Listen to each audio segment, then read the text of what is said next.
Abakiriza Yesu munsi yonna bakyamye, ebiwoobe munsi ne mukulu. Abakiriza Yesu munsi yonna bakyamye, wabeewo okungubaga. William Gasoni Bagumaga emanya gange, ndi muwandiisi yatumibwa Katonda okuwandiika ku kukyama n'okubuulako abagoberezi ba Yesu Kristo abali mu nsi kati. Omulimu guno nagwoyebwa mu 1998 gwali mu mwezi gwokubiri, ennaku z'omwezi nsazisaako omwoyo. Bwe ntyo Katonda nanfula omuwandiisi w'ensi yonna okulaga okubula n'okukyama kw'abagoberezi ba Yesu Kristo abali mu nsi, okukyamizibwa kw'enjiri ya Yesu Kristo okuli mu nsi yonna, okwaleeta amadiini n'amakanisa g'enjawulo ge mulaba mu bagoberezi ba Yesu Kristo mu nsi, ng'amadiini gaabwe n'ebibiina byabwe eby'enjawulo bwe biri nga bwe mubiraba. Nolwekyo mbadde nkyogerako ati bulijjo enjawukana eziri mu bagoberezi ba Yesu Kristo eziri mu nsi kati ke kabonero akambikurirwa akalaga okukyama kwabwe, ekiraga nti okwagala kwa Katonda tekuli mu bo. Etteeka lya Yesu Kristo lyebalagira kwagalana nga bokka na bokka eryalegibwa Mukama waffe Yesu Kristo yalaga mu Yokaana essula 13 olunyiriri lwa 34 gutwa kwa 35. Eryo tteeka terifuga abagoberezi ba Yesu Kristo abali mu nsi kati. Obumu Yesu bwe yayagala mu kanisa ye mu bamukkiriza bonna, obumu obwo tebulabikako ng'akabono akeyongera kulaga okukyama kw'abagoberezi ba Yesu Kristo abali mu nsi kati.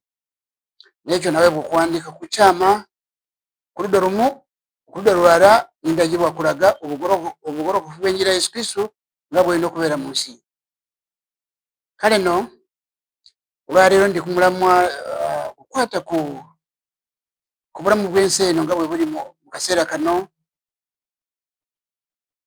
naye nsoose kuteekawo mwaliiro guno nga mbalaga ekinyusi ekyokukyama kw'abagoberezi ba Yesu Kristo, kubanga olwaleero mbadde njagadde kwogera ku bigambo by'obufuzi biri mu nsi kwe mwesigamye, mpozi n'amadiini ago, kubanga kati kiri mu nsi abantu beesigamye ku byobufuzi, balinamu essuubi ddene, era ensi kati egenda yeyunzikira ku byobufuzi, ensi ng'ekiraba nti kyekyokuddamu ky'ebizibu biri mu nsi. Ate n'abalala balowooza mu madiini n'amakanisa gali mu nsi kati, naye nga sinaba okukiyingirira kigambo ekyo. Njagala nyweze kino ekibalaga nti muteekwa okulaba obubonero obw'okukyama nga bwe buli, okukyama kw'ekkanisa ya Kristo, okukyamizibwa kw'ekkanisa y'abakkiriza Yesu Kristo. Njagala mungumiikirize mukwetegereze bulungi, mbagambye enjawukana eziri mu bo ke kabonero k'okukyama kwabwe, kubanga enjawukana zino ke kabonero akalaga nti okwagala kwa Katonda tekuli mu bo, okwagalana tebakulina ng'etteeka lya Kristo bwe liri, n'obumu bwe yalagira tebabulina ng'akabonero k'okubula n'okukyama kwabwe. Nina kukinyweza bulijjo, kubanga bwe nali nfuna obuwandiisi buno, Katonda ne Mukama waffe Yesu Kristo gye baayimirirako okundaga okukyama kw'abakkiriza Kristo gwe musingi bwe bubonero bwako. Nolwekyo kitalo nnyo basebo ne banyabo ekiri mu nsi kati, okukyamizibwa kw'enjiri ya Yesu Kristo kuliwo kwe kuvuddeko ebizibu byonna n'agazibu gonna gali mu nsi. Mbategeeza nti okusinziira ku muwendo gw'abantu abakkiriza Yesu Kristo bali mu nsi kati, eno nsi yali badde erina emirembe myereere. Abantu nga balina emirembe mu mitima gyabwe, abakkiriza Yesu Kristo nga balina emirembe mu mitima gyabwe, nga n'amawanga gakkiriza Yesu Kristo galina emirembe myereere. Naye mbategeeza nti emyaka na bisiibo si lwa leero si mwezi guno si mwaka guno, emyaka mingi giyise nga enjiri ya Yesu Kristo ekyamiziddwa, era amadiini agali mu nsi kati g'abantu buntu abeenoonyeza obugaga bw'omu nsi kyokka, n'enjiri ya Yesu Kristo yenyini ku nsi teriko. Nolwekyo omubisi taba musinga omuganda bwagamba, mulina gumikiriza ebigambo byange mubiwulirize bulungi. Kubanga mwe mulaba nimugaa nti kasita boogera ku Yesu Kristo, nedda. Mukama waffe Yesu Kristo mu Matayo essula y'omusanvu n'olunyiriri lwa 21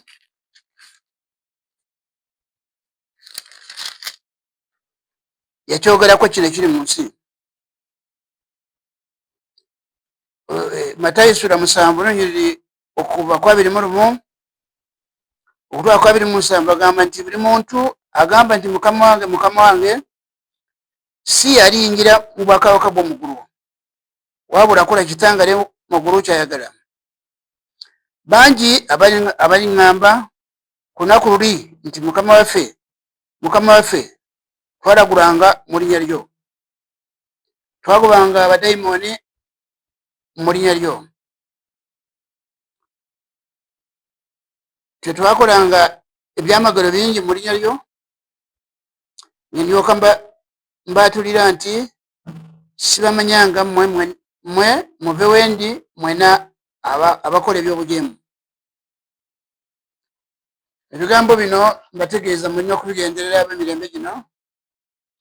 Amadiini n'amakanisa newankubadde abasumba bannaddiini bagamba nti bakkiriza Yesu Kristo, babuulira Yesu Kristo, era bakola ebyamagero n'obubonero mu linnya lya Yesu. Naye mbategeeza ebikolebwa mu nsi kati si bibye, si bya Yesu Kristo, kubanga obubonero Yesu bwe yasaawo obwali bwakulaga bakkiriza abamukkiriza ku nsi tebuliiko. Mbategeeza nti kigambo kwagala kinene nnyo era enjiri ya Yesu Kristo. Omutume Pawulo kyava agamba nti mu baluwa ye esookera Abakorinto essula 13 olunyiriri olusooka okutuuka ku lwokusatu bw'oba okomye naawo agamba nti n'obwo njogera ennimi z'abantu n'ez'abamalayika, n'obwo omanya ebyama byonna bya Katonda n'ebirala byayongerako, naye nga sirina kwagala byonna biba bifu. Ebintu byonna abakkiriza Yesu Kristo bye baali bakukola mu nsi muno byali byakukolebwanga mu kwagala, watali ekyo nga bifu, nga si bya Katonda, nga si bya Yesu Kristo. Nolwekyo ate bw'odda ku tteeka lya Yesu Kristo yalagira abayigirizwa be bye mbadde njogerako mu 13 Yokaana, twagala tulifune 13 Yokaana,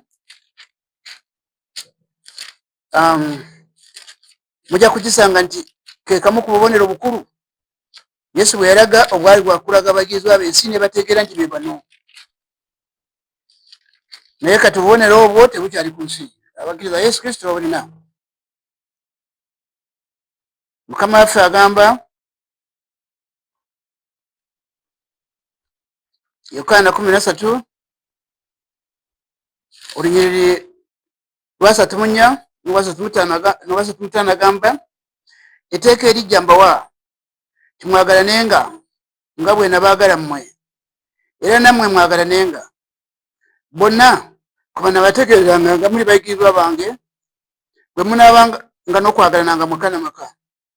Kakati kwe kabonero ng'abaana b'essomero abaana basanga balina obubaagi obulaga essomero lyabwe nti lye lino, era n'obwoba tomubuuziza n'osoma n'olaba esaati y'omwana w'essomero ojja kusangawo kabaagi akalaga nti asomera wano, asomera wali mu ssomero guno. N'ekyo Yesu Kristo yateekawo obubonero bwali bwakulaga abayigirizwa be batuufu. Ekisooka bategeeza kwagalana ng'etteeka. Omanyi etteeka liwaliriza omuntu, etteeka abantu balikuuma lwa buwaze, kubanga etteeka kyo kyakuwaliriza omuntu kukikola. Eryo tteeka yenjogeddeko abakkiriza Yesu Kristo bali munsi tebalimanyi era tebafuga kubanga bali badde bagalana bokka bokka ng'abaana ba Katonda naye kubanga bakyama babula. Akabonero akalala kano akakwata kukwagala omanya akakwata ku bumu nsonyeko obumu bwennyini abwali bwakubeera mu bagoberezi ba Yesu Kristo kunsi tebuliko. 17 Yokaana essuula olunyiri lwa 21 kwe tuba tutandikira Lutuuka kwa 23 tulaga ate akabonero akalala kakulu ke mwali bakulaba ne kalina ensonga mu bakkiriza Yesu Kristo ke batakyalina leero. Mukama waffe Yesu agamba nti bonna babeerenga bumu nga gwe kitange bw'oli mu nze nange mu ggwe era nabo babeerenga mu ffe ensi ekkirizenga gwe wantuma. Awo kabonero mukalaba nti kakaali kakulu ak'obumu bw'abakkiriza Yesu Kristo. Obumu bwabwe bwali bwakubeera ng'obumu Yesu bwalina ne Katonda. Ensi eryoka ekkiriza nti ddala Yesu Katonda yamutuma ku nsi. Tugenda mu maaso n'okulaba ensonga eno. Mukama waffe agenda mu maaso agamba nti nange ekitiibwa kye wampa nkibawadde babeerenga bumu nga ffe bwe tuli bumu nze mu bo naawe mu nze batuukirire okuba obumu ensi etegeere nga gwe wantuma n'obaagala bo nga bwe wanjagala nze. Mulaba obubonero akabonero kano k'obumu obw'abakkiriza Yesu Kristo ke kaali kakulaga nsi oba kukkirizisa ensi nti Katonda yatuma Yesu Kristo ku nsi. Awo kabonero tekaliiwo.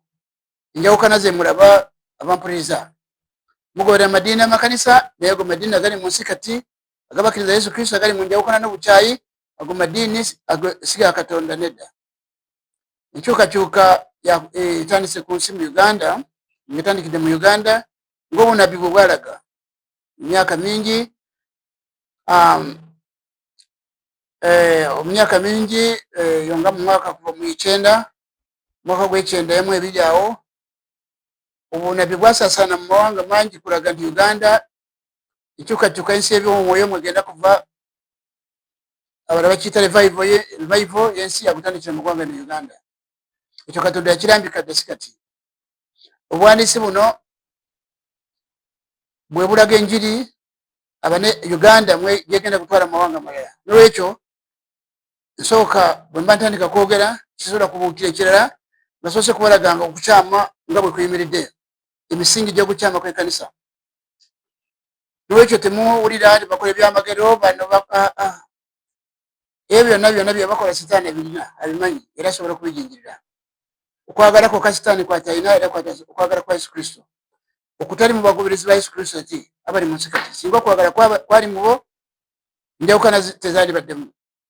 Mubalabye bulungi mubeetegereza kuviira ddala mu madiini agasooka bakatuliki baprotestanti bonna bagira mu bukyayi n'embiranye n'obukyayi n'obulabe. N'olwaleero mulaba amadiini amakanisa wadde agabaliranye ku byalo byammwe mulaba nga ono alina babe n'ono alina babe. Kabonero akalala ku kukyama kwabwe. N'olwekyo bye mba ngenda kwawulako byonna nagusookanga kwogera ku bubonero bw'okukyama kw'ekkanisa y'omulembe guno. Era Mukama waffe Yesu Kristo yagamba bali balabira ku bibala byabwe. Ebibala ebirungi biri ludda mu bagoberezi ba Yesu Kristo bali mu nsi. Wadde mbategeeza mu ggwanga nga Uganda abakkiriza Yesu Kristo bebasingamu bungi naye omutukuvu ali luddawa, omutuukirivu ali luddawa, okwagala kuli luddawa mu bo, okwagala nakuli mubalaba bannabyabufuzi bonna be mulaba wano bonna bagoberezi b'amadiini n'amakanisa bonna batambula bamwemba. Nja kutta nja kubatta tujja kuttinga kaakati amadiini n'amakanisa agali abagoberezi baago bwe bafaananye mu maaso g'ensi. Abantu bonna boolaba wadde mu maka g'abantu amaka mafu. Teri mirembe mu mitima gy'abantu, teri mirembe mu maka, teri mirembe mu mawanga. Akabonero akalaga nti enjiri ya Yesu Kristo ku nsi teriko. Kubanga abantu ayakkiriza Yesu Kristo n'anaazibwako ebibi bye neeyambula Adamu ow'omu nsi n'ayambala Adamu yava mu ggulu nga bwe kiri mu Befeso 4 n'olunyiri 2 kutuuka ku 24 n'azaalibwa omulundi ogwokubiri nga bwe kiri mu Yokaana 3 n'olunyiri okuva ku lusooka kutuuka ku lw'omunaana. Oyo aba yafuuka mutuukirivu aba yafuuka mutukuvu nga Katonda, obutuuki bwa Katonda nga buli mu ye, ng'afaanana Yesu Kristo. Naye mu madiini n'amakanisa afaanana Yesu Kristo ali ludda wa? Basumba nabagamba era mukyabagamba nti abasumba n'abanadiini abali mu nsi kati bakyereeta. Yesu Kristo si yabalagira. Singa ba Yesu Kristo singa baagalana, singa bali bumu, singa kyakulabirako endiga. Naye amadiini n'amakanisa bwe bakomye kweyongera mu nsi, n'ebizibu bikomye kweyongera, n'obubi bw'omuntu bukomye n'ebizibu kweyongera mu nsi eno. Mu byalo wonna nolabe ekyalo kyokoli, omuntu yengedde okufuuka mubi ate yengedde okufuuka wabizibu. Kakati mbategeeza nti bwe bwandiisi bwe naweebwa bwe bulina okulaga kugonjoola buli mbeera yonna gye mulaba ku nsi, obubi bw'omuntu n'ebizibu ebiri mu nsi. Obuwandiisi buno bwe buze kujjawo, abantu bafuna emirembe mu mitima gyabwe, mu maka gaabwe ne mu mawanga. Abakazi n'abasajja mumalire kwekenenya obwandiisi bwange. Awatali ekyo obubi bw'omuntu n'ebizibu byakweyongera nnyo ku nsi eno obutasalako. Teri yagenda kubiziiza, kubanga amadiini nga bategeeze ebyobufuzi, amadiini n'amakanisa gali mu nsi kati tebisobola kuleeta emirembe ku nsi, wabula gwongera bizibu. Ebyobufuzi bemesigamye abampuliriza, eno nsi yeetaaga kuzibuka maaso. Amaago gonna gali mu nsi kutandikira ku Uganda. Abampuliriza, ensi yonna yeetaaga kuzibuka maaso, kubanga enjiri ya Yesu Kristo yennyini temwagifuna. Singa mwagifuna, singa Uganda teringa bweri, abakozi b'amadiini n'amakanisa si bwe badde. N'ekyo mumalirire nnyo okugoberera ebintu bino obuwandiisi buno. Mbagambye nti amadiini n'ebyobufuzi ebiri mu nsi kati tebisobola kuleeta emirembe ku nsi, wabula kwongera bizibu. Kubanga ebintu bino bye mulaba, ebyobufuzi n'amadiini agali mu nsi kati biri mu magezi ag'omu nsi eno, tebiri mu magezi ga Katonda. N'ekyo amagezi ga Sitaani tegasobola okuleeta emirembe ku nsi. Ate ekibi ekizibu ennyo, basebo ne banyabo, abantu abali mu byobufuzi mu Uganda, abali mu byobufuzi mu ggwanga lino Uganda ne mu nsi yonna, bangi bagamba nti bakkiriza Yesu Kristo kusinziira ku madiini mwe bava. Naye bwe mulaba abajjudde bukaawu, abajjudde obubiweerere, abajjudde obukyayi butayogerekeka, kyokka bagamba bakozi b'amadiini n'amakanisa. Era ku Sande ne mu nnaku z'amadiini zebakuŋŋaaniramu, ojja kusanga bannabyobufuzi batudde mu ntebe z'omu maaso. Naye wenyini bwe bafuluma, twagala kutemagana, tugenda kuttiŋŋana.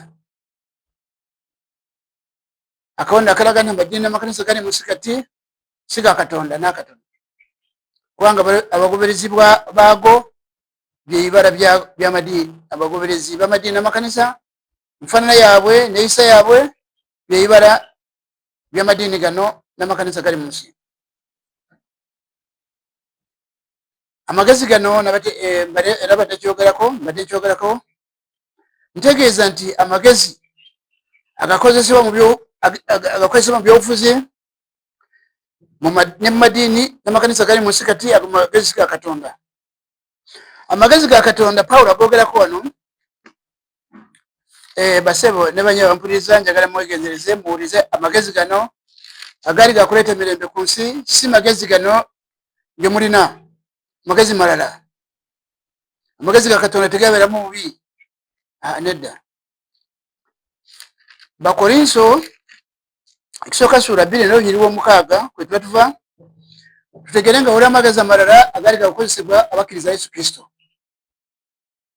Amagezi amalala agaali gakukozesebwa abantu abakkiriza Yesu Kristo ge baali badde nago, si magezi gano ag'omu nsi eno ge mulaba. Amagezi, buli magezi galina empisa zaago. buli magezi galina empisa zaago. Nekyo amagezi ga Katonda galina empisa zaago, n'amagezi ag'omu nsi galina empisa zaago.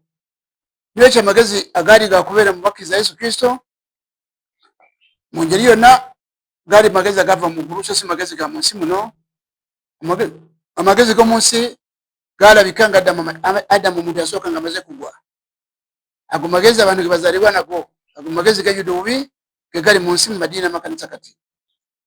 Naye mbadde mbategeeza nti waliwo enjawulo y'amagezi ag'omu ggulu n'amagezi g'omu nsi. Pawulo ayogera wano Abakolinso ekisooka sura 2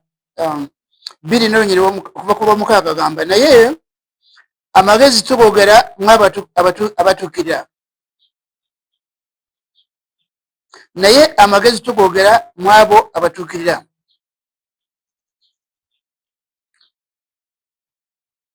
Akanyiri kano kanjagala kaddubu muketegereze bulungi.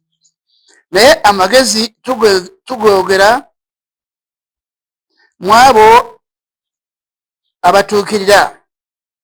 Naye amagezi agatali ga mu mirembe gino, era agatali ga bakulu b'omu mirembe gino abagwawo. Naye twogera amagezi ga Katonda mu kyama, gali agaakisibwa Katonda ge yalagira edda ensi nga tezinabaawo olw'ekitiibwa kyaffe. Abakulu bonna ab'omu mirembe gino ge batategeeranga n'omu, kubanga singa baagategeera tebandikomeredde Mukama waffe, Mukama wa kitiibwa. Ago magezi ge njogerako agatali mu nsi kati, agaleese agabula mu nsi muno, ge magezi agaze n'obuwandiisi buno. Naye amagezi agali mu nsi kati nga bwe tugenda kulekera mu Yakobo yakukiraga ajja kugaawula amagezi ag'omu ggulu n'ag'omu nsi. Mulabe empisa zaago. Amagezi ag'omu ggulu ga mpisa ndala. N'olwekyo amagezi ag'omu nsi muno galimu obubi buno. Amagezi ag'omu nsi muno, ago magezi tegasobola okuleeta emirembe wabula kwongera bizibu ku nsi. Ge magezi agali mu byobufuzi, ag'ebyobufuzi agali mu nsi, n'amagezi ag'amadiini agali n'amakanisa agali mu nsi kati. Yakobo agamba nti ani alina amagezi n'okutegeera mu mmwe, alagenga mu mpisa ennungi ebikolwa bye mu magezi amawombeefu. Naye bwe muba n'obujja n'obukambwe n'okuyomba mu mitima gyammwe, temwenyumirizanga, se temulimbanga okuziyiza mazima. Amagezi gano si ge gaka kuva waggulu, naye ga mu nsi, ga buzaaliranwa ga Setaani. Kubanga waba obujja n'okuyomba, weewaba okutabuka na buli kikolwa ekibi. N'ekyo baseba ne banyabo, n'obwe munaawaalira ndowooza UN neetuula, amawanga niwe ganaatuula, pulezidenti ne batakula emitwe, abagezi ne batakula emitwe, abanoonyereza ne batakula mutwe. Ensi eno si yakubeeramu emirembe wadde tondo. Kyemwamala amaka bufumbo bw'engeri busaanawo buli kintu mukamba. Teri mirembe mu nsi, teri mirembe mu mawanga, teri mirembe mu maka. Kubanga amagezi agali mu nsi magezi ga Setaani, magezi si ga Katonda. Kubanga mukirabyaga byobufuzi, mwe muli obukambwe, mwe muli enyombo, mwe muli okutabuka ne buli bikolwa ebibi. Amadiini n'amakanisa gajjudde obubi, gajjudde enjawukana, gajjudde obukyayi, bajjudde obulabe. Bana basumba baki? Ago magezi si ga Setaani, si ga Katonda ge balina. N'ekyo baseba ne banyabo abakyesigamye ku madiini n'amakanisa n'ebyobufuzi mulina okusaasirwa, era muli mu buzibe bw'amaaso obutegerekeka okutuusa nga mutegedde amagezi agava eri Katonda. Yesu Kristo ge yajja naye mu nsi muno okutaasa ensi eno gafaanana gatya? Amagezi ago gafaanana gatya? Amagezi ago nga temugana, kubanga kati mbategeeza tibwe tugenda mu maaso n'okusoma amagezi agava mu ggulu olunyiri lwa 17 Yakobo wetubadde. Naye amagezi agava waggulu okusooka malongoofu. Ekikulu nti omuntu alina amagezi ago yalibadde mulongoofu. Kyanga mulongoofu kitegeeza omuntu atalina bubi bwonna munda mu ye, mu bulamu bwe, mu bikolwa bye. Nate ga mirembe. Omuntu ono alina amagezi agava mu ggulu abeera wa mirembe, si wa kutabukatabuka, si wa bukyayi, si wa bubi. Nate ga mirembe, mawombeefu. omuntu nga muwombeefu, muwulize, agajudde okusaasira n'ebikolwa birungi, ge magezi agaalibadde mu bantu abakkiriza Katonda ne Yesu Kristo, agatalina kwawula, teri kusosola mu bantu. Obusosoze bw'abantu abali mu madiini n'amakanisa, bana byabufuzi, bano bagundi, bano bavaawa, bano kati abakolezi b'amadiini ge balimu bebasosoze, ono yavaawa, ono yani, mwena mukkiriza Yesu Kristo. Ng'eggwanga lino Uganda bwe liri, bano byabufuzi bonna abasinga kumpi bonna abakolezi b'amadiini manye beeyita abakolezi ba Yesu Kristo. Bannange njagala mukimanye bulungi era mukikkirize, amadiini ge mulimu si ga Katonda. Singa mwagala namweka namweka, singa ddala amadiini ge mulimu ga Katonda. Amadiini ge mulimu gonna si ga Katonda, n'akatonda ga Sitaani. Kuba amagezi gammwe ga Sitaani, amagezi g'amadiini ga Sitaani. Kubanga enjawukana, mulaba amagezi agava mu ggulu, ebyanti kye bitulaze nti naye amagezi agava waggulu okusooka malongoofu, nate ga mirembe,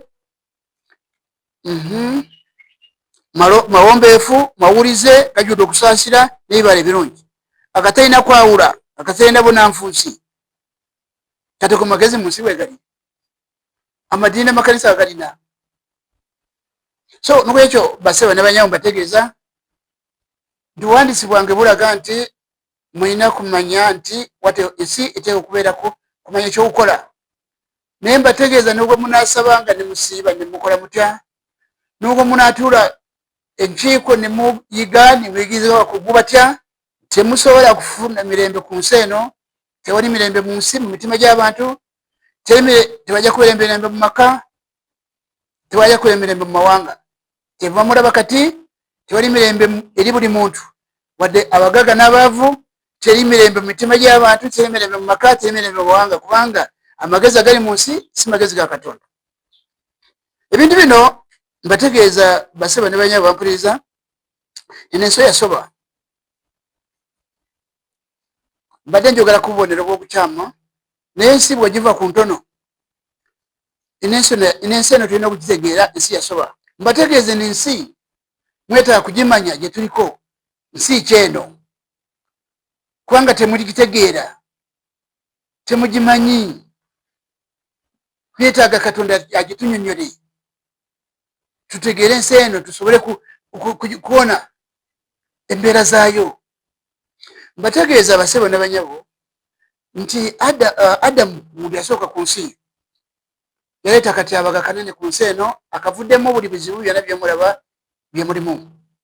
Era Adamu ono mbajukiza bulungi, mbajukiza era nga nkozesa ebyawandiikibwa, yekaleeta bizibu byonna ebiri mu nsi eno. Era bwe tuba tunaafuna amagezi amalala gava mu ggulu, tulina okusooka kumanya kyekibula ku nsi. Bwe twagala ensi yagala kubeera n'emirembe, abantu bafune mitima gy'abantu mu maka no mawanga, ate nokunkomerera abantu bazikire obulamu mutagwawo. Abantu bateeka okusooka kumanya kiki kyaleeta ebizibu, kireese ebizibu ku nsi eno, era ensi ekole ki. Naye abantu ebintu mubivuga kapaalo. Obuwandiisi bwabwe abantu bajja kwegenzereza, ampulirize obubaka buno n'ogamba mbwogedde nga bwa ssaawa namba ogigoberere, otuule otudde. Niwakubadde buli awo oluganda lwange si lulungi, naye ate olugoberere kulaba nti ojjamu ensonga zenkuwa. Eno nsi yasoba kuva lubereberye, yafuna ekikyamu. Ekikyamu ekyo kyaleeta Yesu Kristo ku nsi. Mbategeeza nti ensi eno gye mulaba, Adamu omuntu yasooka ku nsi bwe yonoona mu maaso ga Katonda, Katonda ensi eno n'agikolimira. Tuli ku kintu kye tutategeera. Ensi eno gye mulaba, kyeva mulaba teri muntu ali mu mbeera gyagala kubeeramu. Wali yagadde kubeera bwoti weesanga oli bwoti, kabe mugaga n'omwavu, kubanga ensi eno kusooka yakolimibwa Katonda. Bwe tudda mu kitabo ky'Olubereberye Ssuula 3:17-19, Adamu bwe yamala kwonoona ne mukazi we, Katonda n'akolimira ensi ng'agamba bw'ati, n'akolimira ensi n'omuntu ng'agamba bw'ati. N'agamba Adamu nti kubanga owulidde eddoboozi lya mukazi wo n'olya ku muti gwe nakulagira nga njogera nti togulyangako. Ensi ekolimiddwa ku lulwo, gutegana munoojanga ebyokulya ennaku zonna z'obulamu bwo. amagwa n'amatovu genekuzaliranga naawe onolyanga omuddo gw'omunimiro. muntu yoza mu maaso go muno linanga emmere kutuusa bwolidda mu ttaka kubanga omuwajibwa kubanga oli mufuufu gwe ne mufuufu ng'olidda. twetegereze basebo ne banyabampuliriza. katonda kolimidde ensi eno agandi ensi nekolimiddwa ku lwo. atuuka n'agamba nti amagwa n'amatovu genekuzaliranga amagwa n'amatovu gebizibu n'agazibu. buli wotuuse oliwenga tajjaawo ye muntu mukiraba basebo ne banyabampuliriza. omusingi gw'ebizibu bino bye mulimu gutandikira wano. ensi obubi n'ebizibu kubeera mu nsi omusingi gwe guno. kubanga nga temunamanya obulwadde temujja kumanya n'eddagala. mbategeeza omuntu ono bwe yamala kwonoona yafaanana atya. twagala tugende ku luberebere 6 tulabe omuntu yafaanana atya nga maze kwonoona. looyiri wokutaano wagamba nti mukama n'alaba obubi bw'omuntu nga bungi mu nsi na buli kufumitiriza ku birowoozo by'omuntu by'omutima gwe nga kubikwerere bulijjo. mukama nayeyigisa kubanga yakola omuntu mu nsi nanakuwola mu mutima gwe. mukama nayogera nti ngisangula omuntu gwe natonda okuva mu nsi okusookera ku muntu n'ensolo n'ekyewalula n'ekibuuka waggulu kubanga nejusiza kubanga nabikola. naye nuwa n'alabikisa mu maaso ga mukama. mbategeeza basebo ne banya bampuliriza nti katonda okutuuka kuleeta amataba ku nsi ng'omuntu yenyiidde omuntu nga temunaba amadiini n'amakanisa gabuukabuuka tegamanyi kyakola. abantu baali bakutegeezebwa obulwadde n'eddagala yesu yaleeta ku nsi. ekirwadde kyava kwonoona kwadda mu kiteewo okutegerekeka bulungi. ekikubye buli kiramu. abagezigezi bonna tewali mirembe. abagaga bonna amaka mafu. amakulu gaakyo waliwo ekizibu kimutera kumanya ng'ensi. eno nsi yakolimirwa katonda. omuntu yafuuka kati tukirabye nti katonda tuuka ensi kugisaanyaawo mu kiseera kya nuwa. omuntu ng'afuuse kyenena katonda mulabye nga amuwunyira ekivundu. twagala twetegereza bw'owulira nuwa otagala butegeeza n'amataba gajja. tetujja kubigenda munyo kubanga amataba buli muntu kumva mpuliriza amanyi amataba gabeerewo ku nsi. nekyo kikyadirira oluvannyuma lw'amataba omuntu yafaanana atya. oluvannyuma lw'amataba omuntu yalongooka oba yafaanana atya. twagala tugende ku lubereberye ya 8 mu nsonyoko nanyiriri okuva ku 21. tutandikire ku 2 mu nsonyoko. tutandikire ku 2. amataba gawedde katonda asaanyizawo omuntu yagaana omuntu yalema. nolwekyo basebo ne banyeebo bampuliriza temujja kumaza mbiro bye byakukakkana mu obuwandiisi bwava mu ggulu. awatali ekyo zaabika emipiira. teri mirembe ku nsi. teri mirembe mitima gy'abantu. tewajja kubeera mirembe mu maka wadde mu mawanga okutuusa nga mutegedde obulwadde bw'ensi eno n'eddagala lyabwo. amataba gawedde katonda azemu okutunira omuntu nga bw'ali. nuwa n'azimbira mukama ekyoto nalonda ku nsolo zonna enongoofu ne ku bibuuka byonna ebirongoofu n'aweerawo ebiweebwayo ebyekebwa ku kyoto. mukama n'awulira evumba eddungi. mukama n'ayogera mu mutima gwe nti ensi sikyagikolimira nate oluvannyuma ku lw'omuntu kubanga okulowooza kw'omu mutima gw'omuntu kubi okuva mu buto bwe. abayi katonda agambye nti omuntu mubi kuva mu buto bwe. era agamba wano nti so si kyaddamu nate oluvannyuma okukuba buli si kyakuba nate oluvannyuma buli kiramu nga bwenkoze. agamba kino si kyakikomyawo ekyokusaanyawo ensi kubanga agamba nti omuntu mubi kyevuba mulaba baseba ne banyampuliriza akaana nga kato nnyo ng'akazaalibwa kanyiiga n'ebbeere lyagire nekalizira ng'akabonero keraga n'omuntu mubi kuva mu buto bwe. mwemulaba abantu babi omuntu mubi okuva mu buto bwe. ani mumwe bampuliriza tabbanga mmere mu maka ga kitawe ne nnyina weyazaalibwa weyakulira anatabba mmere mu maka.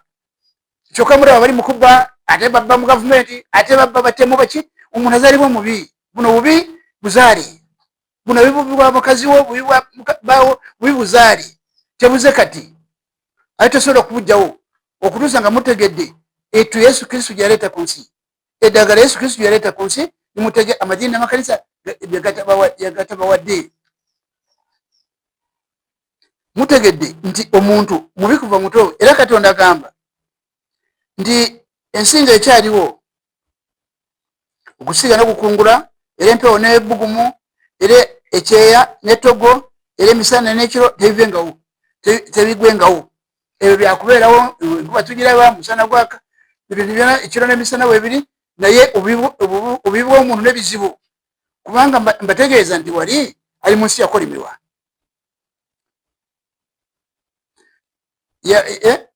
Mu maaso ono tujja kuba tuyisoma, mujja kukiraba, omuntu yafuuka omulabe wa Katonda olw'obubi bwe, bamufuula omulabe wa Katonda. Omuntu ayinza okufuna emirembe ku nsi, munoonya emirembe munagijjawo, temusobola, kubanga ekintu kyasobola kuba kwada mu muntu yasooka. Katonda akebedde omuntu, amataba nga gawedde, nalaba omuntu nga muzibu nnyo, n'agamba omuntu talina gyadda. Omuntu kugambye omwana nyiiga nga tanaba nakutegeera kiki ekigenda maaso, nekanyiiga nebbere nekalizira, nogamba kano tatama kutegeera, nekakalambira maama kandi kakanwa maaso, kubanga omuntu mubi kuba muto we. Omuntu tukirabye, twagala kukiraba nate, omuntu nafuuka omulabe wa Katonda. Ate obubi bw'omuntu bwamufuula omulabe wa Katonda. Mumbulire, omuntu ali mu nsi yakolimirwa, ate mulabe wa Katonda, emirembe munagenda kugijjawa. N'atabagana ne Sitaani, Sitaani aliwo okutta kuba n'okuzikirira. Yensi gye mulimu. Amadini n'amakanisa tegasobodde kugonjala ekizibu kino, kubanga obuyinza bwa Yesu Kristo bujja bibi n'ebizibu ku nsi, amadini n'amakanisa tegabulina. Twagala tutunulire Baruumi, tugende tulabe omuntu n'afuuka omulabe wa Katonda. Baruumi mundagaano, tugenze mu ndagaano mpya, tugenda mu Baruumi, tuyite ku bikwala byatume, tugende ku Baruumi. Baruumi 5:10. Omuntu n'afuuka omulabe wa Katonda. Pawulo omutume yali ategeeza ekkanisa y'e Roma abali bamaze kukivaamu, abali bamaze kuva mu mbeera eno gye mulimu kati, ensi gy'erimu, nga bamaze kugifuluma, bamaze okutabagana ne Katonda. Yabajjukiza n'abaga nti abaayi, olunyiri lwokutaano Baruumi, essula yokutaano Baruumi n'olunyiri 10, agamba nti kuba webwe twali tukyali abalabe, twatebaganyizibwa ne Katonda olw'okufa k'omwana we. Temulaba, omanyi abasomi ba Bayibuli abali eyo n'abali bawuddeko ku bya Katonda, mujja kuntegeera bulungi. Wano Pawulo agambye ekkanisa y'e Roma, aga nti abajjukiza nti kubanga bo bali bamaze kutabagana ne Katonda nga tebakyali balabe, naye mwe abampuliriza mukyali balabe ba Katonda, kyeva mulaba mulinga bwe muli. Ye abagamba nti kuba bwe twali tukyali abalabe, twatebaganyizibwa ne Katonda olw'okufa kw'omwana we. Okusinga ennyo bwe twatebaganyizibwa, tulokoka olw'obulamu bwe. So si ekyo kyokka, era naye nga twenyumiriza mu Katonda kubwa Mukama waffe Yesu Kristo atuweesa kakano okutabagana. Abaayi, oyinza okutabaganya abagalana, otabaganya balabe na balabe. Yesu Kristo yajja wano okutabaganya omuntu ne Katonda, abalabe na balabe. Mulabe ekizibu ekiri awo. Omuntu ali mu nsi yakolimirwa, omuntu mulabe wa Katonda, omuntu ali yegatta ku Sitaani, Sitaani ali okutakuba n'okuzikiriza. Emirembe mugenda kugijjawa. Mu maka gammwe emirembe mugenda kugijjawa. Muteekwa okwegezereza, twagala okweterera kutunula omuntu n'afuuka omulabe wa Katonda. Baruumi 8:7, wakulaga omuntu yafuuka kyewagula nga boolaba Koni gyali. Museveni tamufuga. Museveni afuga abalala naye tafuga Koni. Omuntu bw'ati bw'abeera mu maaso wa Katonda, yewagula Katonda afuuka kyewagula. Essula y'omunaana Baruumi 8:7 wagamba nti kubanga okulowooza kw'omubiri bwe bulabe eri Katonda, kubanga tekufugibwa amateeka ga Katonda, kubanga n'okuyinza tegakuyinza. Omuntu ali mu nsi muno, Katonda tasobola kumufuga, tamuyinza, tamusobola, kubanga ye yafuuka kyewagula. Kubanga okulowooza kw'omubiri bwe bulabe eri Katonda, kubanga tekufugibwa amateeka ga Katonda, kubanga n'okuyinza tegakuyinza. N'abo bali mu mubiri tebayinza kusanyusa Katonda. Kale nno omuntu mbategeeza nti omuntu nafuuka omulabe wa Katonda wanakulaga nti yafuuka kyawabula n'amateeka ga Katonda tegamufuga. Omuntu bino byemugamba nti mwakiriza Yesu Kristo nedda. Ate wakiriza Yesu Kristo bali badde bafaanana mmwe, bali badde bagenda mu bwakabaka bwa Katonda nga bava mu bwakabaka bwa Sitaani ne badda mu bwakabaka bwa Katonda nga mwe babeera mujja kulaba nga bwe bifaanana mu maaso. Ko mu bwakabaka Katonda nga bwe tugenda kulaba mu maaso eri ekiriyo obutuukirivu na mirembe n'essanyu mumwe nga muli wano. Naye kati wano mulaba mwena mujjudde obubi n'ebizibu, teri n'emirembe, tewali n'essanyu mu mutima gwe, teri ssanyu mu myaka, teri ssanyu mu mawanga. N'ekyo mbategeeza basibe ne banywa bampuliriza nti bw'atyo omuntu afuuka obulabe bwa Katonda. Pawulo era ajjukiza abantu bali bamaze kukivaamu ng'obuwandiisi buno bwebuze okubatabaganya ne Katonda, obuwandiisi bwe bwebuze n'obuyinza obutabaganya ensi ne Katonda Yesu Kristo bw'aleeta ku nsi. Naye amadiini n'amakanisa gali mu nsi galemeddwa. Abakolezi baago mugalaba beeyongera bafuusa bazibu ennyo, obuzibu bwabwe bweyongedde. Nga bwe mbagambye buli kyo nkibagamba nga mugamba gavumenti nga mu Uganda, si Uganda yokka erina ebibiina ebizibu nedda, amawanga gonna. Naye mbategeeza bulijjo mbadde mbagamba nti abagolezi b'amadiini n'amakanisa be bali mu ofiisi za gavumenti okuva ku LS1 kutuuka ku ofiisi ya pulezidenti. Bonna abagolezi b'amadiini n'amakanisa mbabuuza, beera mbadde mbabuuza omugaso gw'amadiini n'amakanisa gali mu nsi kati guli wa kyeki?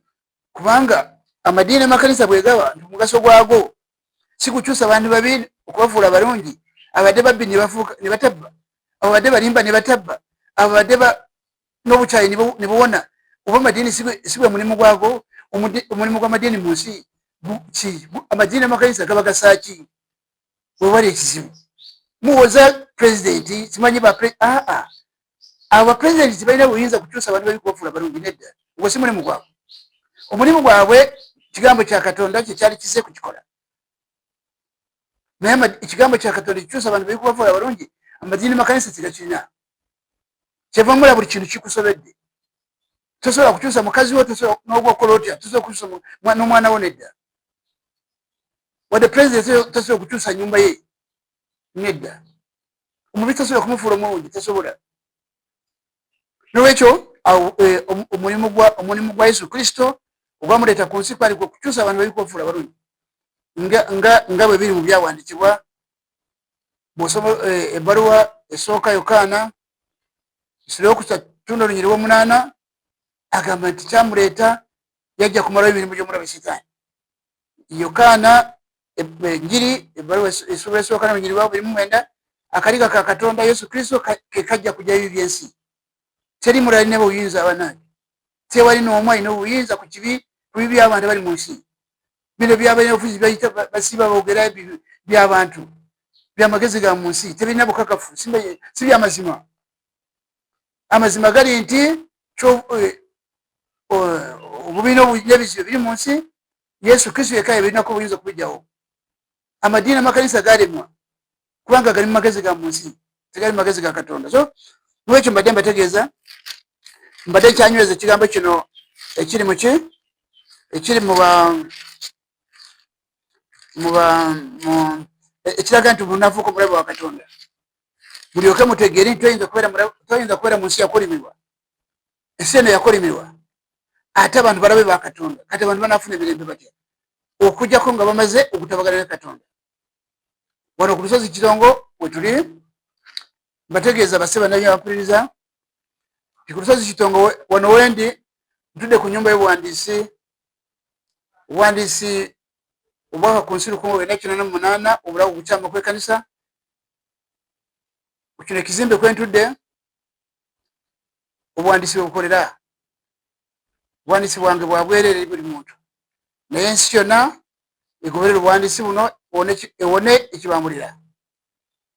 Okaaba ani oba ani, kaabe mugaga atya, kaabe mugezi atya, teri mirembe mitima gyammwe, temujja kufuna mirembe mitima gyammwe mu maka ne mu mawanga, tekijja kusoboka kutuusa nga abasajja n'abakazi nobwo munakyusa abakazi mutya, nibwo munakyusa abasajja mutya, abakazi mmwe tebijja kusoboka, teri mirembe nedda.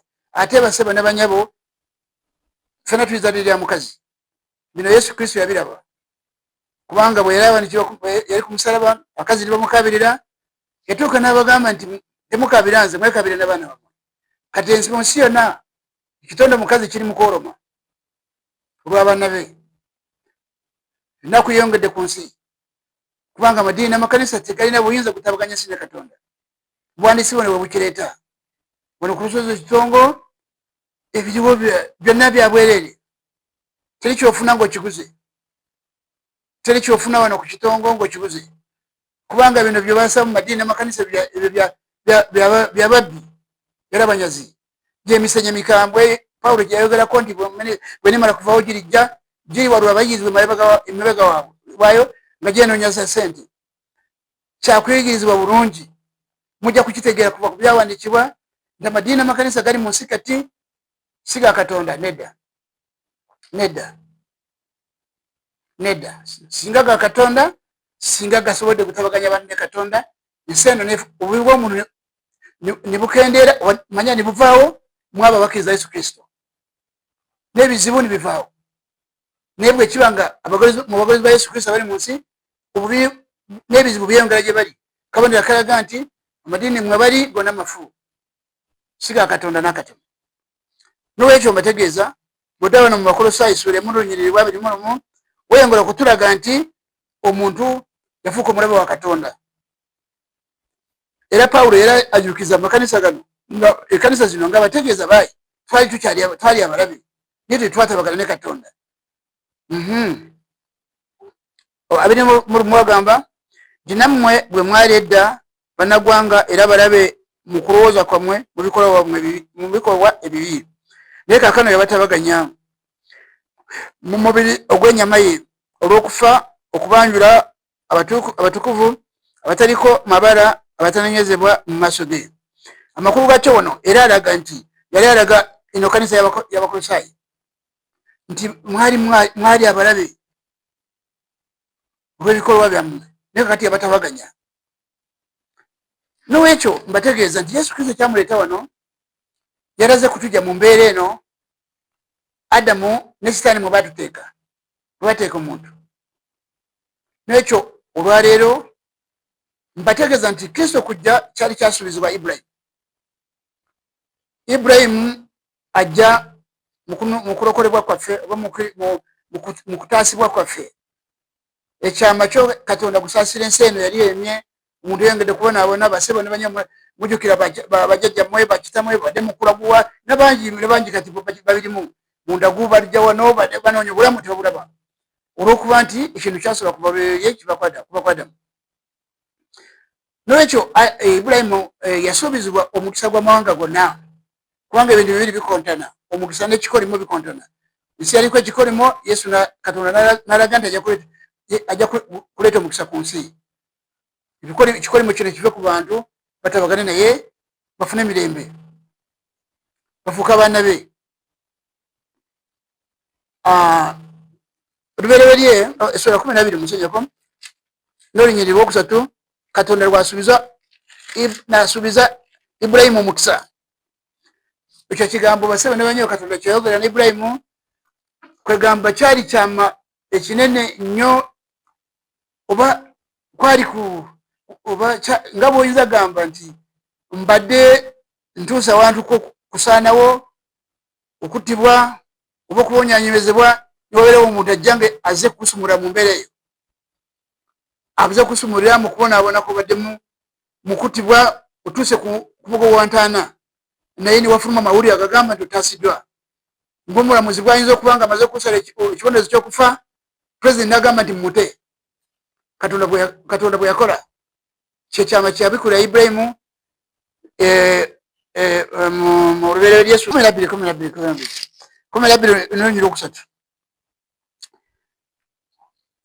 agamba wano nti nange n'abawanga omukisa abanaakusabiranga gwe omukisa n'oyo anaakukolimiranga namukolimiranga nze ne muggwe ebika byonna by'omu nsi mwe biweebwa omukisa katonda awo kembadde njagala nti ne muggwe ebika byonna by'omu nsi mwe biweebwa omukisa bw'atyo ibulayimu n'agenda nga mukama bwe yamugamba akatundu ako kagamba nti ne muggwe agamba ibulayimu katonda agamba ibulayimu ne muggwe omukisa nemugwe ebika byonna ebyomunsi mwebwegwa omukisa. Omukisa guno gwe tulina okulondoola, ensi yonna bwelina okulondoola ogw'amawanga gonna. Era bwe tutuuka mu lubereberye essuula 22 n'olunyiriro 18 kyogerwako nate Katonda kiraga. Era muzadde lyo amawanga gonna g'omunsi mwe galiweebwa omukisa. Muzadde lye agamba kubanga uwulidde eddoboozi lyange. Awo Ibulayimu n'addayo eri abavubuka be. Twagala ensonga eno, era muzadde lyo amawanga gonna g'omunsi galiweebwa omukisa. Omukisa guno gwe tulina okulondoola mukisa ki? Kubanga ekizibu ekiri mu nsi kati mu madiini n'amakanisa abantu bamanyi omukisa sente, bugagga, mataka, mayumba. Nedda, guno omukisa ogerwaho gwe gwali gwakujja kuleeta emirembe ku nsi. Ogwo omukisa madiini n'amakanisa gali mu nsi tegagumanyi, abantu bali mu nsi tebagufunanga kati. Era mujja kugusanga mu kitabo ky'olubereberye. Omukisa guno mukisa ki guno? Singa abantu bagufuna madiini n'amakanisa, singa abantu b'amadiini n'amakanisa singa bagufuna, singa tewali njawukana eziri mu madiini ziri mu bantu bakkiriza Yesu Kristo, singa abantu bonna ba mwoyo, singa okwagala kwa ebibala by'omwoyo, ebibala by'obwakabaka bwa Katonda bye biri mu bakkiriza Kristo bali mu nsi. Tubadde tutunulira omukisa gw'amawanga gonna Katonda gwe yasuubiza Ibulayimu. Yesu Kristo yaguleeta ku nsi, tujja kuba nga tugulaba. Naye olw'okubanga wano ku lusozi Kitongo abantu bajja kuba nga bayigirizibwa ekimala okubasengula, okubajja mu ddwaniro we muli kati. Ensi gyeri muli mu ddwaniro, muli mu mikono gya Sitaani. Amadiini tegasobola kubajjayo kubayigiza mu bwakabaka bwa Katonda, kubanga bategeeza nti bwakabaka bwa Katonda kiriyo. Yesu yali aze kututeeka we wano. Baruumi 14 tulabe, ojja kusanga nti Baruumi 14:17 tulabe obwakabaka Katonda mwe twali bakubeera. Yesu mwere yakututeeka nga tuuse wano. 17 agamba nti kubanga obwakabaka bwa Katonda si bwe kulya n'okunywa, wala obutuukirivu na mirembe na ssanyu Omwoyo Mutukuvu. Kubanga aweereza Kristo bw'ati asanyusa nnyo Katonda n'abantu bamusiima. Mulaba nti kintu kya mu nsi muno. Obwakabaka bwa Katonda twali bakubeeramu nga tuli mu nsi muno. Wagambira mu 18 kubanga aweereza Kristo bw'ati asanyusa nnyo Katonda n'abantu bamusiima. Twali amakulu gakyo nti newankubadde twazaalibwa ewa Sitaani mu mikono gya Adamu, oli yayonoona ne tufuna embala eri ya Sitaani, naye ate nga Yesu amaze kutuyingiza mu bwakabaka bwa Katonda. Kubanga mu bwakabaka bwa Katonda si kwe kulya n'okunywa, wabula butuukirivu, ekyo kimu, na mirembe na ssanyu mu Mwoyo Mutukuvu. Kati ensi teri wano. Abantu abagezi b'amadiini n'amakanisa tebalina butuukirivu, tebalina mirembe na ssanyu mu mitima gyabwe, n'omwoyo wa Katonda tali mu bo. Kyeva mulaba ensi yonna yedibaze. Ensi yonna yedibaze. Amakanisa n'amadiini mugalaba. Mu Uganda mulaba abasumba banadiini bano Bakatoliki na Protestant bo bakkirizaganya butakkirizaganya, kyokka bo bagamba bakkiriza Yesu Kristo. Bintu bino eno ekyetwali abaluzungu beta design yaani eno design y'amadiini n'amakanisa gali mu nsi yaani, kubanga Yesu tagirina. Nti bano Bakatoliki yabaffe bali babayita Bakatoliki, bali babayita Protestant bali ludwa we bali mu byawandikibwa tibalimu. N'ekyo amadiini n'amakanisa gali mu nsi kati tegasobodde, tegalina buyinza kuyingiza abantu mu bwakabaka bwa Katonda. Kyemu balaba nga bwe mbagambye abasumba n'amadiini abali mu nsi kati bonna kabwanango. Muve mu bintu bino, mugobere obuwandiisi buno, bya bwereere eri buli muntu yenna. Teri muntu asabibwa 10 siringi wadde 10. Bw'oli wano ku lusozi Kitongo olina okutegeezebwa ebikwata ku buwandiisi buno. Kyokka mujja kuwona, mujja kufuna emirembe egiva eri Katonda. Amaka gonna mu nsi yonna amafu, obufumbo bugenze, era tebujja abaana bato kati tebajja kulaba wadde abasajja ne bankwadde mukazi babadde tebategeregana naye ne babeera wamu, kubanga obufumbo Katonda mbadde mbategeeza obufumbo Katonda bwe yakola ku nsi tebuliiko. Obufumbo Katonda yakola ye mukazi n'omusajja n'omukazi kufuuka omuntu omu nga tebakyali babiri nate, wabula omuntu omu oba omubiri gumu. Kati abakazi musajja n'omukazi babeera mu nyumba nga babiri, so si omu. kubanga enjiri ya Yesu Kristo ku nsi teriiko. Enjiri ya Yesu Kristo egenda n'amaka. Amaka Katonda bwe yakola bwe katabaawo kitegeeza enjiri ya Kristo ku nsi teriiko. N'ekyo mwegendereze mubuwandiisi buno njogera njabula lw'ensonga nti ebigambo byakutegeezebwa wano ku lusozi. Amawanga gonna gali mu nsi eno. Teri mirembe, teri kuona okutuusa nga mutegedde obuwandiisi buno bwonna nga bwe buli. Revival y'ensi va ku bya revival by'amakanisa gano bakayanja bani bano basalwa bagundi boogera bano basenyonga tebamanyi kye bata revival. Yesu yalina kuleeta ku nsi yenkyukakyuka y'ebyomwoyo mu nsi yonna nga etandikidde ku bantu abagamba nti bakkiriza Yesu Kristo bategeere nti enjiri ya Yesu Kristo nga bwe yagireeta bwetyo bwefaanana. Abakulembeze b'amadiini n'amakanisa bwetyo bali bateekwa okufaanana. Abaffe abanabyabufuzi mulaba okulonda okwaliwo Mukama waffe Yesu bwe yamala kuddayo mu ggulu. Abatume balonda adda mu kifo kya Yuda. Abantu tebali wansi wa 120 balonda batya? Abalonda baali baagalana. Abalonda kakati abantu abali mu kuwalagana munalonda pulezidenti muli ku kizibu. Ate ekizibu ekiriwo sitaani yabategeerera abali mu nsi kati mwena abampuliriza. Sitaani yennyini yabategeerera kubanga temuyinza kugamba mugenda kufuna abafuzi abasanyusa ate nga mubalonda nga mwakyawagana. Nedda. Katonda tayinza kuddira abaana babi n'abafuzi abalungi, tekikirizibwa. Kyeva mulaba no ku disitulikiti kwe muli amagombolola sente zonna zebaleeta biryandye babba bubbi. Okutuusa kufunyibwa ababbi gufunyibwa abantu ababi mu nsi yonna. Kitegeeza mu abantu bali ku abantu ensi yeetaaga kukyuka. Katonda yagala abantu bakyuke, ebintu bikyuke. Mwe mulowooza mujja kukyusa bukulembeze mutya? Tikijja kusoboka kubanga gwemutwala kyembadde mbategeeza nti ebintu bino by'obuyofuzi bye muli twagala abakulembeze naye baali bakufunibwa batya? Abalonda adda mu kifo kya Yuda ekifo kye kyali kyononese nga weetaaga okukijuza. Ne balonda kulonda kwaliwo naye balonda batya? Balina okwagala, balina okwagalana, balina obumu. Beetaaga kimu omuntu ajja mu kifo kya Yuda naye n'okusaba kwaliwo. Era oluvannyuma lw'okulonda tewaliwo empaka, tewaliwo kuyomba. Abantu bonna balina emirembe. Naye kuno okulonda kwe mu nsi munaafunamu akalungi nga ne mu Amerika mubawulire nabo okulonda bakuyitamu buli muntu abanabyabufuzi bonna buli muntu yagaleza munne kufa. Kakati munoonyeza eddagala we litali. Obuwandiisi buno bwe bwanukula buli kibuuzo kyonna ekiri ku nsi.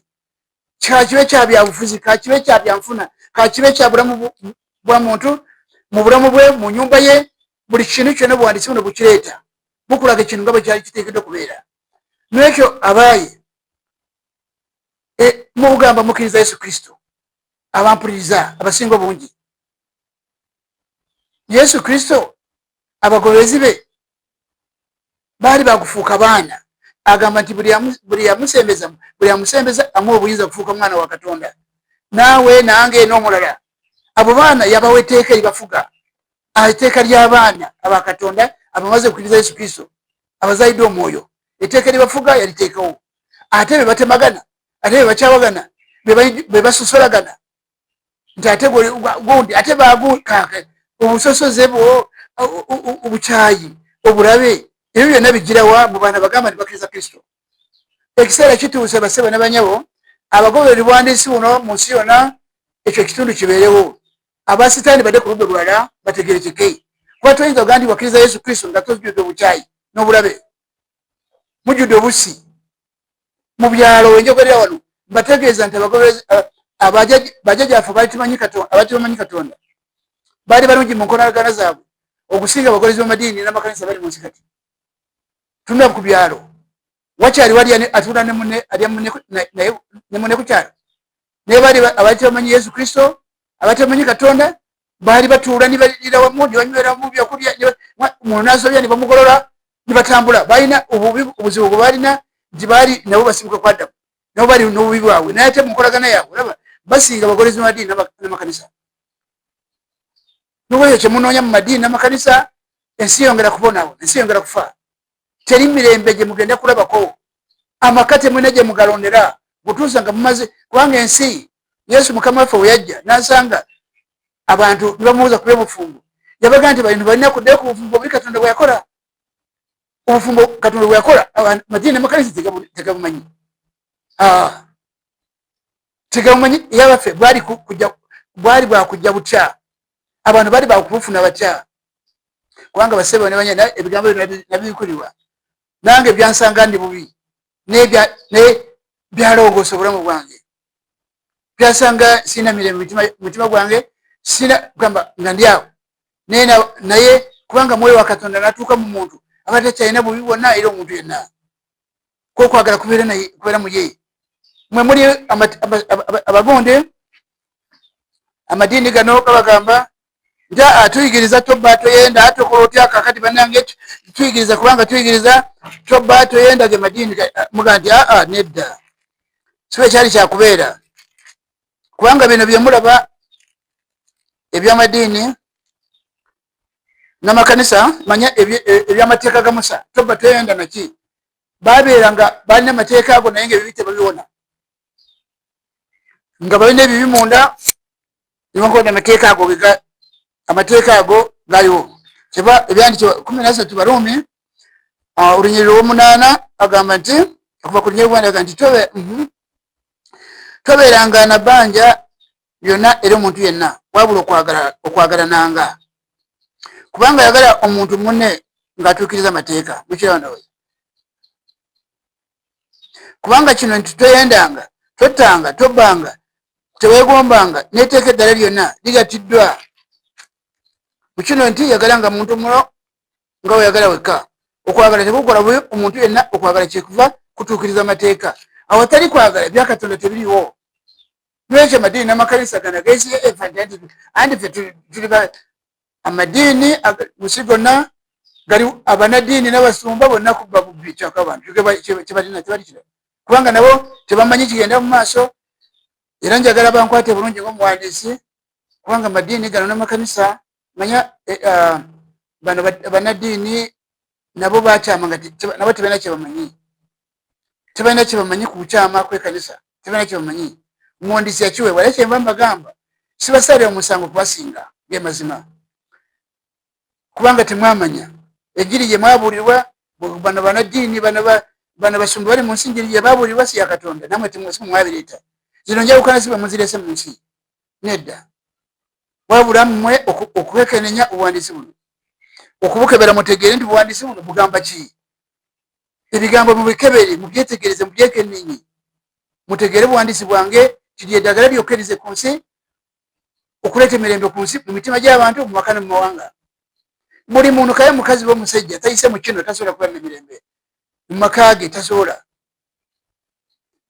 Abantu abakkiriza Kristo baali bakuzaaliza ezzadde lya Katonda, olwaleero bali birudo. Abaana bazaaliddwa wadde bazaaliddwa kubanga mbategeeza basebo ne banyawo, nange bwe ndi musajja mukulu kati wanjagala ndi musajja wa myaka 72.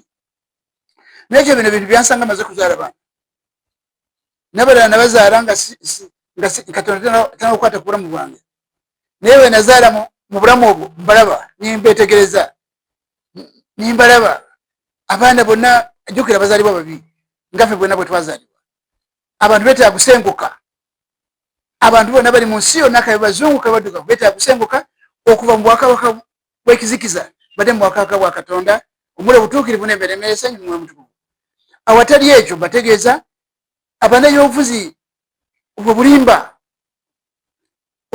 okugamba nti mwakkiriza Yesu Kristo nga temujjudde njawukana, mujjudde obukyayi, mujjudde obulabe, mujjudde obusosoze,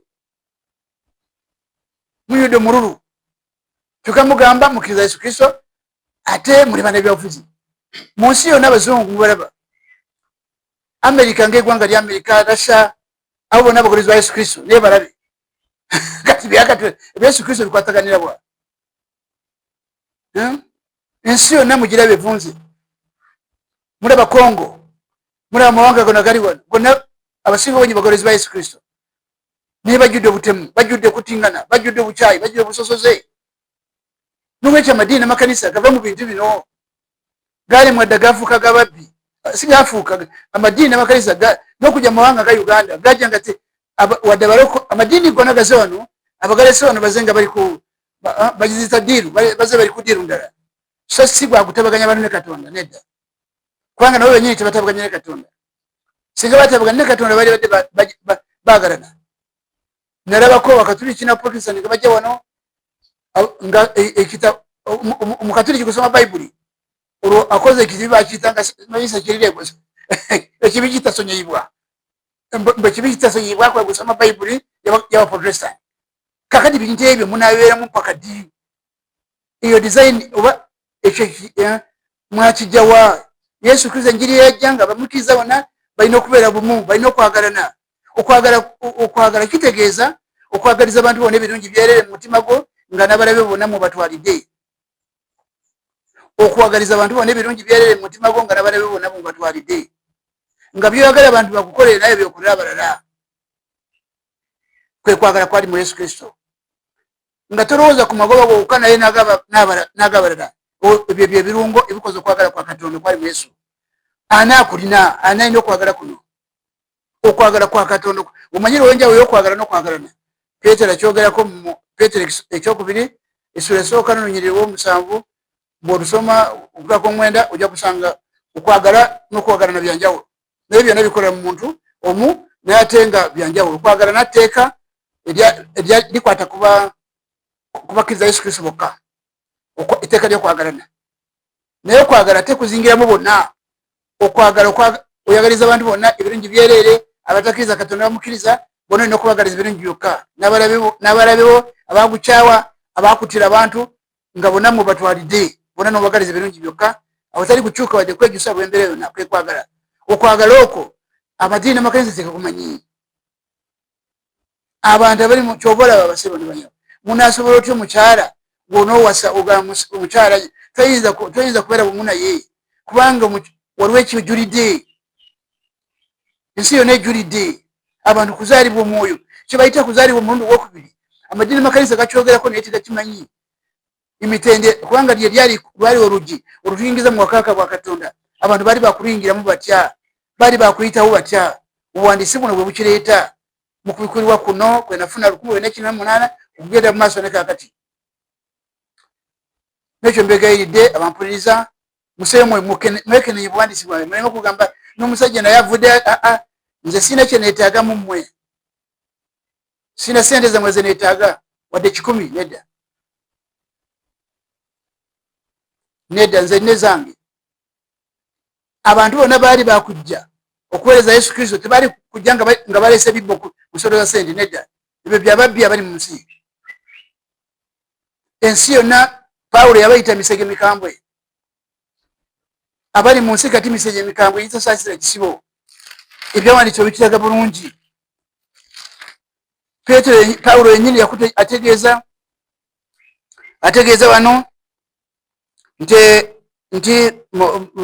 Luka yatume 2 kuva ku 29 aga nti nze manyi nga bwe ndimala okuvaawo emisege mikambwe giringira mu mmwe tegirisaasira kisibo era mu mmwe mwekka muliva abantu nga boogera ebigambo ebikyamye okuwalula abayigirizwa enyuma waabwe.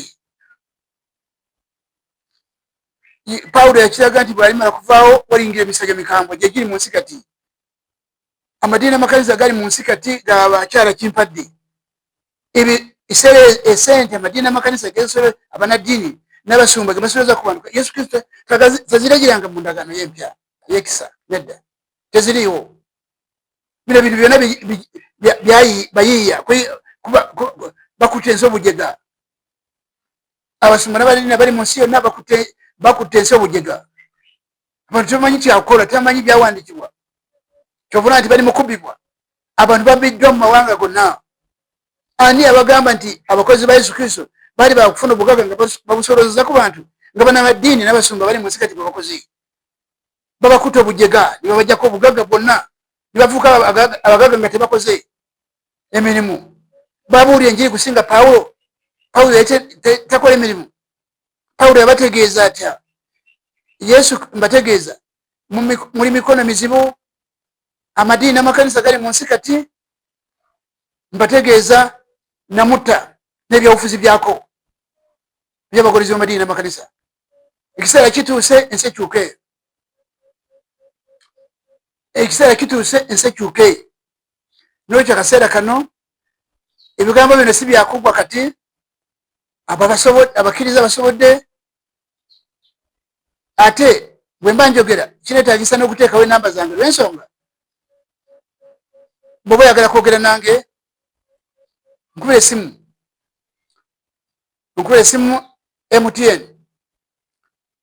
eri 0782 549 15. Airtel 0703 55 99 33.